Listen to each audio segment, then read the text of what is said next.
Hello everyone, welcome to the channel. So today we are going to start our next chapter in the series of Polity through MCQ series, and this chapter is on the subordinate codes.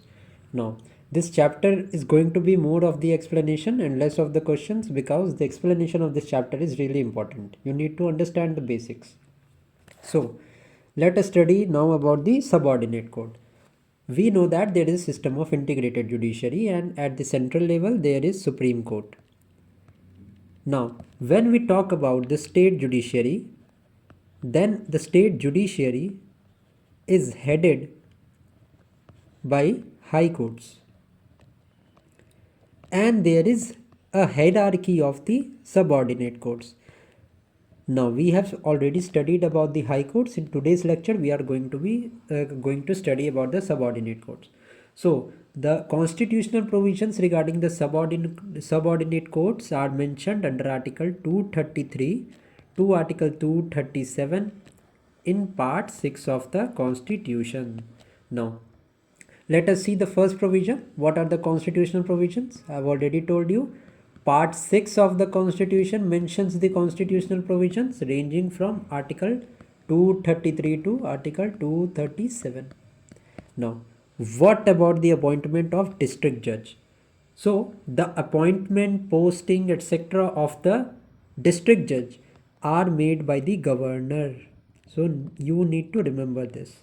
Okay.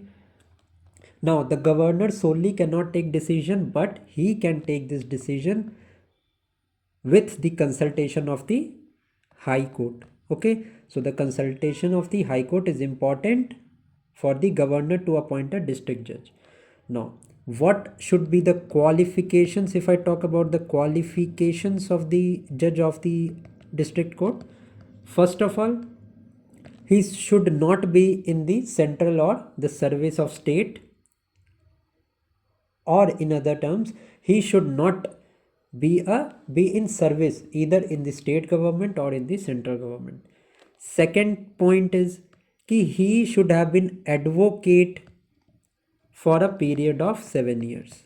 Okay, there was a clause of 5 years for the judge of the High Court, and 10-year clause was there for the judge of Supreme Court. Okay, now third, if I talk about the third qualification, that key I already told you, the governor appoints the district judge by consulting the High Court. So the appointment, the district judge should be recommended by the High Court. This is the third qualification that is needed. Now, the second point is about the appointment of other judges. So what about the appointment of other judges? Now, the appointment of other judges are made by the governor of the state after consultation with the State Public Service Commission and the High Court. You know, अब आप यहाँ पे relate कर पाओगे कि the different states take their judicial service examinations. Okay, so these other judges are appointed by the governor. These additional judges and these other judges are appointed by the governor after consultation of the State Public Service Commission, which takes the examination, and then High Court. Okay, now the third point is regarding control over subordinate court. ठीक है, the control over district court and subordinate court, including their promotion, transfer, appointment, etc., are vested in the High Court of that state. Okay, I hope this point is clear. Now the next point is about the interpretation. Now the expression district judge, it includes various posts. These posts are city civil court, additional district judge, joint district judge, assistant district judge, etc. These are the explanation. Okay, these are the expression of the term district judge. ये सारे के सारे posts, these are included in the term district judge. Okay, I hope that these constitutional provisions are now clear. ठीक है, the appointment of the district judge is made by the governor in consultation with High Court, and the appointment of the other judges are made by the governor with consultation with the State Public Service Commission and High Court. I hope that these points are absolutely clear. Now, what about the structure and jurisdiction? So there is a 3 tier of the civil and criminal court. that lies in the series of the subordinate court. Now we know that there is High Court on the top. Okay, so beneath High Court there are District and Session Judge Court. Now if we see about the civil side, then there is Subordinate Judge Court, and below that there is a Munsif Court. On the other hand, if we talk about the criminal side, there is Chief Judicial Magistrate, and at the lowest level there is Judicial Magistrate Court. Now let us study this in detail. Okay, now the district judge is the highest judicial authority in the district. As the name suggests, the district judge is the highest judicial authority in the district. Now this district judge possesses original jurisdiction as well as appellate jurisdiction. In which matters? In both civil as well as criminal matters. I hope कि यहाँ तक आपका सारे points clear होंगे. Now, as we have seen that this district judge has original as well as appellate jurisdiction in both civil as well as criminal case. So when this district judge acts as a whenever this district judge deals with the civil cases, he is known as the district judge, and when the district judge hears the criminal cases, he is known as session judge. Now यहाँ see this name, the district judge, district court, the district judge court is when he hears matter regarding the civil cases, and he is called the session judge when he hears matter regarding the criminal cases. Now the district judge exercises the judicial as well as the administrative powers. ठीक है, he also has the judicial plus administrative powers. Also he has supervisory power over all subordinate courts. This point you also need to know. Now appeal against the order of the district judge lies with the High Court.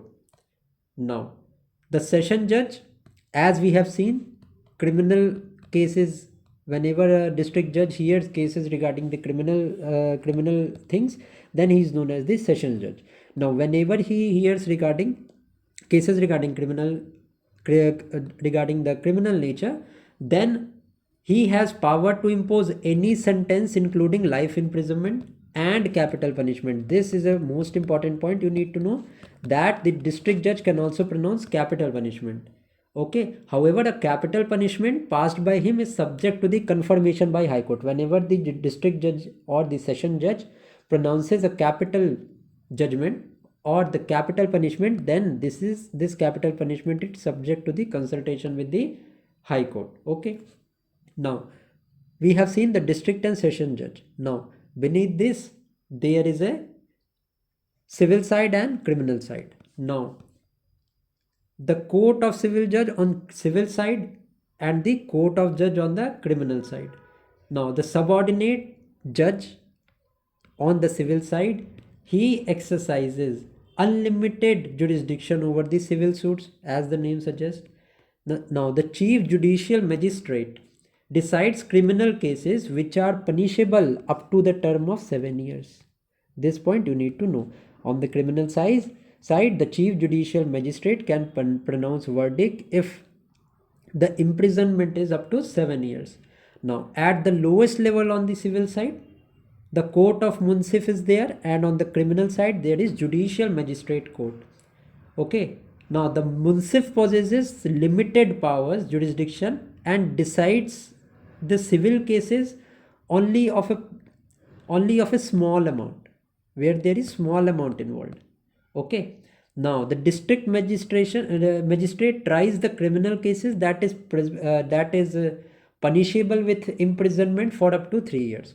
So the chief judicial magistrate, imprisonment up to 7 years, and then there is judicial magistrate court up to the punishment up to 3 years. Now this was all regarding the subordinate court hierarchy. Now let us talk about the National Legal Services Authority, NALSA. Now this provision of NALSA has been explicitly given under Article 39A of the Constitution, which is also a directive principle of state policy. Now it ensures social justice for all. social justice for all. Now, the Article 14 of the Constitution, that is right to equality, and Article 22 of the Constitution, it also makes obligatory for the state to ensure the equality before law, as we have seen in Article 14. Okay, and a legal system that promotes justice on basis of equality for all. So if we talk about which of the following articles of the Constitution has a bearing on NALSA or on the state to provide equal justice, then there will be Article 39A, Article 14 and Article 22. Okay, now this NALSA was propounded in the year 1987. Now, the aim is to provide free and competitive legal service to the needy people. Now, there is a hierarchy of NALSA also. How there is a hierarchy? That there is a state legal services authority in every high court, and a high court legal services committee is also constituted under this. Then there is district level service authority, district legal service authority at the lowest level. Now, there is also a Supreme Court Legal Services Committee that has been constituted to administer and implement the legal services program. Now, what are the functions, main functions that NALSA performs? First of all, it provides free and competent legal services. The second point in this is to organize Lok Adalats. Now, Lok Adalats, I'll tell you next, is not a constitutional but a statutory body for amicable settlement of disputes. Now, we are going to talk about Lok Adalats in some time. Now, the free legal services that I talked about here, these include the payment of the court fees and all the judicial proceedings, providing of services of lawyers in legal proceedings and all, vakil वगैरह जितने भी lawyers हैं, they are given for no charges. Now, who are eligible for this? Now, the women and children are eligible. Industrial workmen are given this opportunity to prevail. Now, members of scheduled caste and scheduled tribe, disabled person, okay, victims of trafficking in human beings, all these person can avail this facility under NALSA. Okay, I hope the various facts about NALSA here are clear now. Now let us talk about the Lok Adalats. Now, Lok Adalat is a forum where cases which are pending in a court are presented or at a pre-litigation state. Pre-litigation state मतलब कि the state, it is a pre-litigation state मतलब it is a stage when the case has not been brought up yet at before a court. Okay, before the court the case has not been brought. Those cases are known as the pre-litigation cases. Why they are brought in the pre-litigation case? To compromise the matter or to settle a matter in an amicable way. Okay, so the word Lok Adalat is also a different term for Lok Adalat is ADR, that is it performs the function of alternative dispute resolution system. Now, the statutory status is given to Lok Adalats, and the first Lok Adalat camp was held in Gujarat. And in Gujarat, in which year? In the year 1982. This you need to know, that the first Lok Adalat was established in the year 1982. Now, let me tell you some more things. First of all, we have seen that in Lok Adalat, pending cases are brought, and those cases which are in pre-litigation case. Now, the award or the judgment that is made by the Lok Adalat is final and binding on the parties. Final and binding, it means that no appeal lies outside. Matlab, if a case is brought in Lok Adalat, the judgment that is made by the Lok Adalat is final and binding, and no appeal can be made against it. Okay. Now, the Lok Adalat, I already told you, has been given the statutory status in the Legal Service Authority Act of 1987. Okay, so this is also the Lok Adalats have power which are vested in the civil code. Okay, civil courts की power होती हैं. Now, this is all regarding the Lok Adalat. These are some of the most important points. Now what about the permanent Lok Adalat? Now the Legal Services Authority Act of the year 1987, it was amended in the year 2002, and it provided for establishment of permanent Lok Adalat to deal with cases which are pertaining to the public utility services. So the permanent Lok Adalat are related to the public utility services. Okay. Now what about family courts then? Now the family courts are mentioned in Article 184 of the Constitution. Sorry, not 184. The family courts are also statutory body under 1984 Act, the Family Courts Act of 1984. These are established. Now this act provides for establishment of family court with a view to promote conciliation and secure speedy settlement of disputes that are pertaining to family. Now what are the features of the family court? सबसे पहला, it provides that the state government will provide for establishment of family court with consultation with the High Court. Now it is the obligation on the state government to set up a family court in every city or town whose population is exceeding 1 million. Okay, this fact you need to know. Next is there is exclusive jurisdiction. Exclusive jurisdiction lies with the family courts on the matter relating to the matrimonial relief, including judicial separation, divorce, declaration of legitimacy of any person, or the custody of minor, etc. All these cases regarding the family disputes are exclusively held by the family court. Okay. Only one right of appeal lies against family court, that is in the High Court. Okay. So these are all regarding important points regarding family courts. Now what is about the Gram Nyayalayas? So the Gram Nyayalayas Act 2008 was passed, and it provided for establishment of Gram Nyayalayas at the grassroots level. Now grassroots level is also known as the Panchayat level. That are our villages, which constitute about 70% of the Indian population. Okay. The Gram Nyayalayas Act aimed to provide the judicial and legal services to the person which are living on the grassroots levels. Okay. Now what are the features of the Gram Nyayalaya Act? Now the Gram Nyayalaya shall be court of judicial magistrate of first class and presiding officer. There is a presiding officer known as Nyayadhikari. Now the Gram Nyayalaya is to be established for every panchayat at an intermediate level. Okay. Nyayadhikaris who are there will preside over the Gram Nyayalayas, are strictly judicial officers. Now the Gram Nyayalaya shall be mobile courts. It means that they have power of both criminal as well as civil court. दोनों की powers होती हैं with Gram Nyayalayas. Now the next is the central as well as the state government has been given power to amend the first and second schedule of the act as per their legislative competence. मतलब कि ग्राम न्यायालय के case में both center as well as the state government has the powers. Okay. Now also one important point is there, अगर आप note करना चाहो तो आप कर सकते हो. The Gram Nyayalayas are not bound by the rules of evidence that are provided by the Indian Evidence Act of 1872. Okay.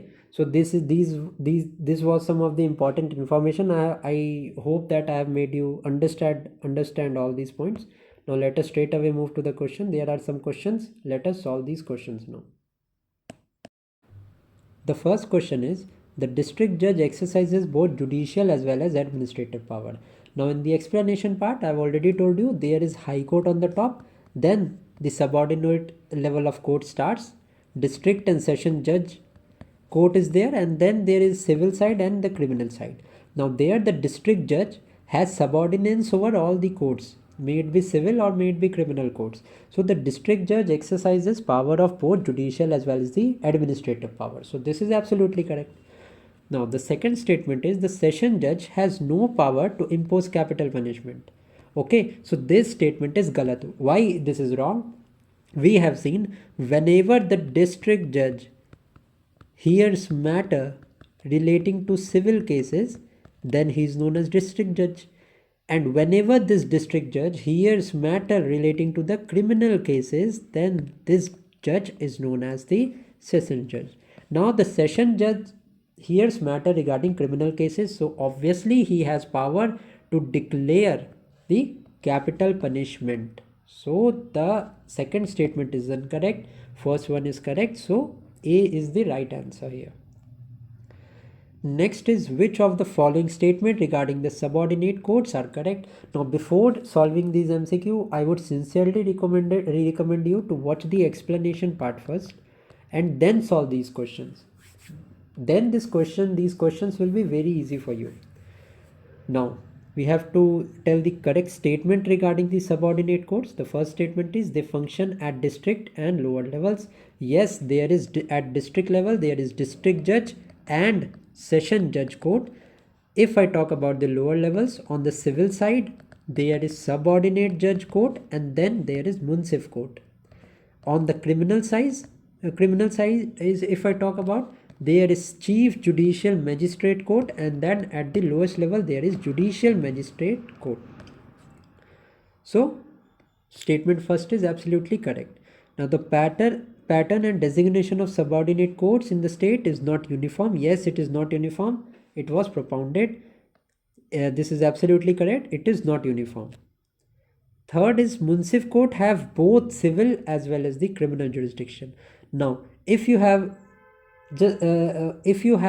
studied the explanation part, then you will know that the municipal court is at the lowest level of the civil judiciary. He hears matter regarding civil cases, and the criminal jurisdiction at the lowest level is watched upon by the judicial magistrate court, who has the power to imprison a person if the maximum tenure of imprisonment is up to 3 years.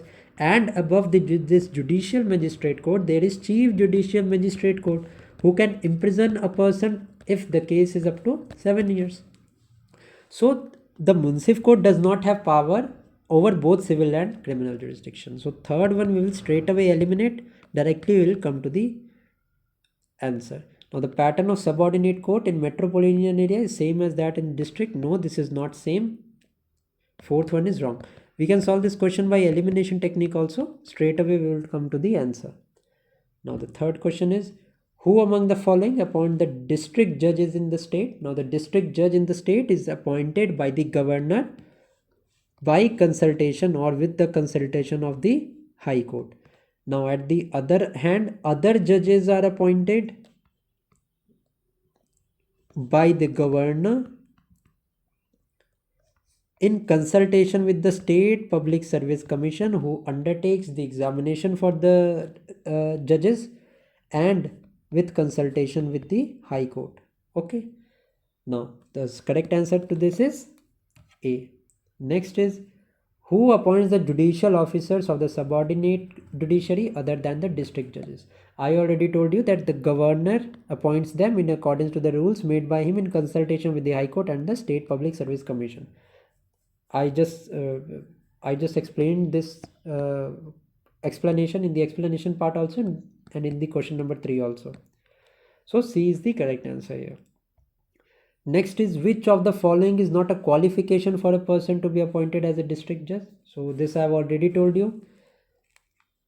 He should not already be in service of the central or state government. Yes, this is a condition. He should have been advocate or a pleader for 7 years. Yes, this is also true. He should have completed 30 years of age. No, this is not a condition. The age bar is not a condition. So if I talk about the maximum age of the High Court judge, that is 65 years, and if I talk about the Supreme Court judge, it is 62 years. Okay, district judges के लिए there is no maximum tenure that is mentioned, or nothing like this is mentioned. Now next is, he should be recommended by the High Court for appointment. Yes, the statement is absolutely true. He should be recommended. So A, B and D option, all of these are a condition, but the condition C is not there. So C is the correct answer here. So there are 5 questions only.